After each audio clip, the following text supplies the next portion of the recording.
بسم اللہ الرحمن الرحیم، السلام علیکم۔ آج 2 جون بروز منگل ہم بات کریں گے 2 اہم کیسز کے حوالے سے۔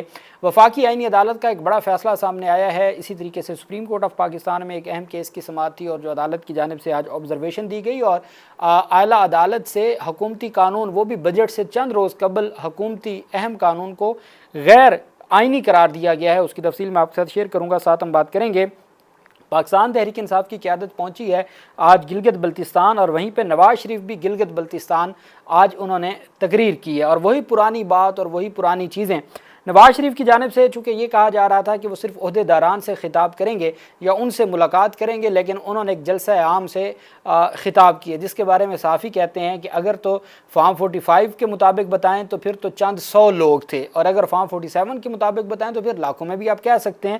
تو کوئی بہت بڑا، حالانکہ بلاول کے جو جلسہ ہوا ہے وہ ان سے کافی بڑا تھا، لیکن نواز شریف کا جلسہ ہو سکتا ہے کہ انہوں نے صرف کارکنان کو بلایا ہو، لمیٹڈ لوگوں کو بلایا ہو، لیکن وہ لگ یہ رہا تھا کہ وہ کوئی جلسہ نہیں تھا، وہ کوئی کنونشن آپ اس کو کہہ سکتے ہیں۔ لیکن نواز شریف نے عوام سے ایک بار پھر 4 سال سے حکومت ہے نواز شریف کی، ان کی بیٹی اور ان کے بھائی کی، اور چونکہ نواز، آپ کو پتہ ہے پی ڈی ایم کے دور میں بھی فیصلے سارے لندن سے نواز شریف کرتے تھے، اور شہباز شریف چھوٹے چھوٹے معاملات میں بھی باہر جاتے تھے۔ پھر اس وقت سب سے بڑا صوبہ ان کے پاس ہے۔ وفاق میں اہم جو کلیدی کردار ہے وہ اسحاق ڈار، جو نواز شریف کے رائٹ ہینڈ ہیں، وہ ادا کر رہے ہیں، رانا ثناءاللہ ہیں، طلال چودھری ہیں، تو نواز شریف کی ٹیم ہے۔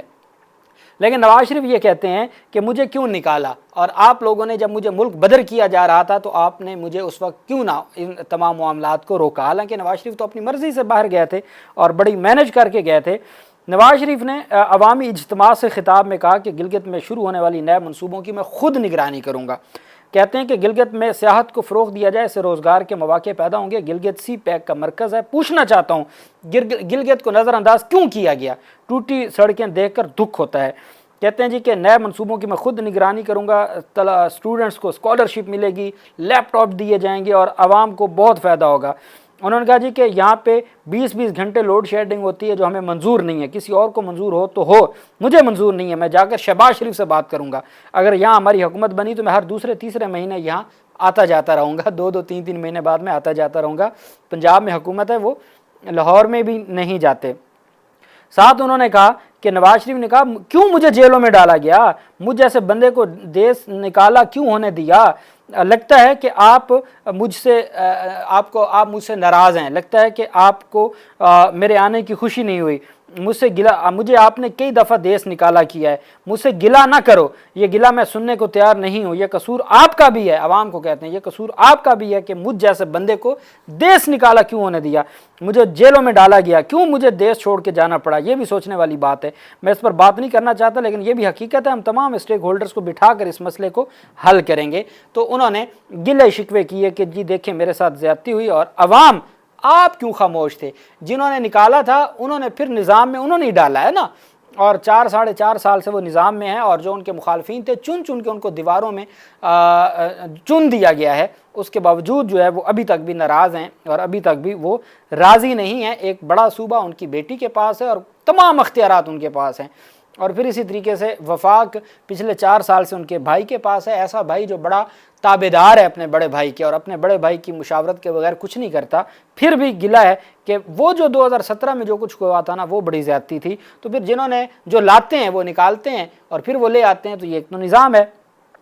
اب پاکستان تحریک انصاف چونکہ وہاں پہ بڑے تگڑے طریقے سے کیمپین کر رہی ہے، لیکن پاکستان تحریک انصاف کے لیے جگہ نہیں ہے، پاکستان تحریک انصاف کو دیوار کے ساتھ لگایا جا رہا ہے۔ یہی وجہ ہے کہ سلمان اکرم راجہ جو پاکستان تحریک انصاف کے سیکرٹری جنرل ہیں، وہ اپنی ٹیم کے ہمراہ گلگت بلتستان الیکشن کیمپین کے لیے جا رہے تھے۔ خیبر پختونخوا کو کراس کر کے جیسے ہی گلگت میں داخل ہوئے تو چوکی، جو پہلی چوکی، اس پہ روک لیا گیا۔ ان کے ساتھ شوکت بسرا بھی تھے، نعیم حیدر پنجھوتا تھے، ظہیر بابر، اور پھر آئی ایل ایف کے جو گلگت بلتستان کے آئی ایل ایف کے ہیں، اور انصاف جو اسٹوڈنٹس فیڈریشن کے آئی ایس ایف کے نوجوان ہیں، وہ ان کو ریسیو کرنے آئے تھے، ان سب کو پکڑ لیا۔ تو سلمان اکرم راجہ کہتے ہیں کہ آج ہم جیسے ہی گلگت بلتستان میں داخل ہوئے تو جل تھانہ کی حدود میں آگے جانے سے روک دیا، میرا نام ڈی ایس پی کے پاس درج تھا، ہمیں اور آئی ایس ایف کے آئے دوستوں کو پولیس کی گاڑیوں کے نرغے میں واپس صوبہ بدر کر کے خیبر پختونخوا میں چھوڑا ہے، اور کہتے ہیں کہ عمران خان اور آزادی قوم کا یہ فیصلہ ہے اور قوم کے فیصلے کے سامنے آپ کی اس طرح کے جو ہٹ کنڈے ہیں ان کا کوئی فائدہ نہیں ہے۔ یہ ایک حقیقت ہے کہ پاکستان تحریک انصاف کو کیمپین نہیں کرنے دی جا رہی، جبکہ دوسری جانب مکمل طور پر ان کو فیسیلیٹیٹ بھی کیا جاتا ہے۔ اور اندازہ لگائے، میں نے آپ کو سینئر صحافی کا بتایا کہ ایک بندہ فیض اللہ خان کہتے ہیں، سینئر صحافی ہیں، وہ کہتے ہیں کہ عمران خان کو ان کے ہاتھ پاؤں میں بیڑیاں ڈال کے ان کو پنجرے میں ڈال کے رکھا ہوا ہے اور تب یہ اس قابل ہوئے ہیں کہ یہ عوام میں نکل پائیں، اور کہتے ہیں کہ جن کی چوتھے لیول کی قیادت ہے ان کے مقابلے میں نواز شریف اور بلاول کو اور آصفہ بھٹو زرداری کو خود میدان میں نکلنا پڑا ہے، چونکہ ان کو اس بات کا علم ہے کہ عوام کس طرف ہے اور عوام کا فیصلہ کیا ہے۔ وہیں پہ جی ایک اور بڑی پیش رفت سامنے آئی، سپریم کورٹ آف پاکستان میں آج ایک اہم کیس تھا اور جسٹس ہاشم کاکڑ کا بینچ تھا۔ جسٹس ہاشم کاکڑ بینچ نے سماعت کی اور سماعت میں بڑے دلچسپ عدالت نے ریمارکس دیے۔ سپریم کورٹ آف پاکستان میں منشیات سے متعلق مقدمہ تھا۔ عدالت نے لاہور کی رہائشی خاتون نازیہ مختار خواجہ اس کی ضمانت منظور کی۔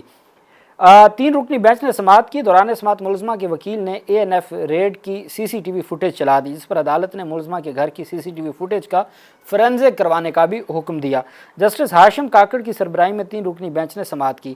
وکیل احسن بھون نے، اب جن کا احسن بھون وکیل ہو ان کو ویسے کوئی دلائل کی ضرورت تو نہیں ہے، احسن بھون صاحب ہو گئے، فاروق اچنائک صاحب ہو گئے، اعظم نذیر تارڑ صاحب کے اگر کوئی چیمبر میں سے ہو تو ان کو کیا ضرورت ہے؟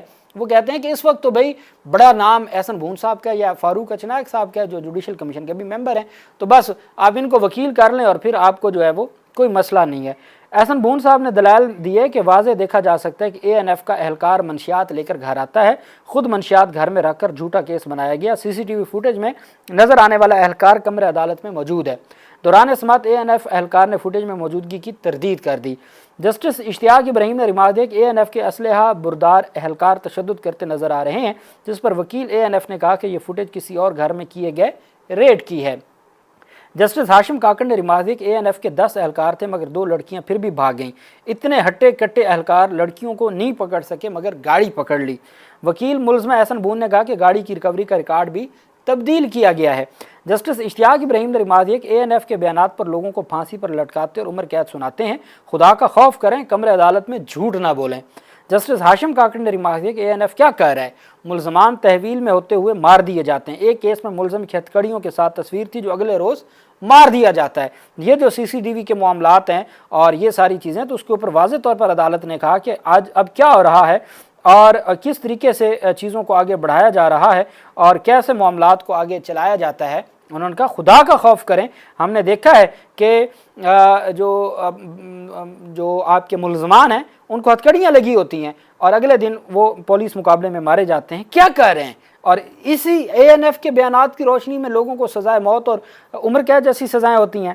جسٹس ہاشم کاکڑ نے کہا کہ اے این ایف اہلکار سے مکالمہ کرتے ہوئے کہا کہ جوانی ہمیشہ نہیں رہنی، کچھ خیال کیا کریں، یہ نوکریاں ہمیشہ نہیں رہنی آپ کے پاس۔ ہاشم کاکڑ نے اے این ایف اہلکار سے استفسار کیا کہ آپ نے کبھی چرس پی ہے؟ کبھی آپ نے چرس پی ہے؟ یہ جج صاحب پوچھ رہے ہیں اے این ایف اہلکار سے کہ آپ نے کبھی چرس پی ہے؟ اے این ایف اہلکار نے جواب دیا کہ نہیں سر، میں نے کبھی چرس نہیں پی۔ جسٹس ہاشم کاکڑ نے ریمارک دیا کہ چرس نہیں پی اس لیے آپ میں احساس بھی نہیں ہے۔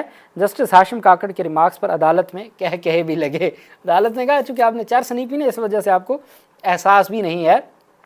اب دیکھیں نا، انہوں نے احسن بھون صاحب نے ضمانت کے کیس میں کمرے سپریم کورٹ کمرے عدالت میں سی سی ٹی وی فوٹیج چلوا دی، اور وہ چلنے سے وہ نظر آتا ہے کہ کیسے آ کے پہلے، اور یہ منشیات کے مقدمات میں ایسا ظلم ہو رہا ہے اور پھر اس کی ضمانتیں بھی نہیں ہوتی، اور اگر 20% ایکچوئل کیسز ہیں تو 80% جو ہے وہ فراڈ ہے اور بلیک میل کیا جاتا ہے اور اس پر کوئی ان غریبوں کا پرسان حال نہیں ہوتا۔ دوسری طرف جو ہے وہ اگر احسن بھون صاحب جیسے وکیل ہوں تو پھر ریلیف تو ملتا ہے۔ دوسری طرف جو ہے وہ ایک بڑا کیس ہے اور بجٹ سے چند روز قبل آئینی عدالت کی جانب سے یہ فیصلہ دیا گیا ہے۔ وفاقی بجٹ کی کیے جانے سے جو آئینی عدالت نے حکومت کو ریونیو کی مد میں جو قانون تھا اس کو کالعدم قرار دیا۔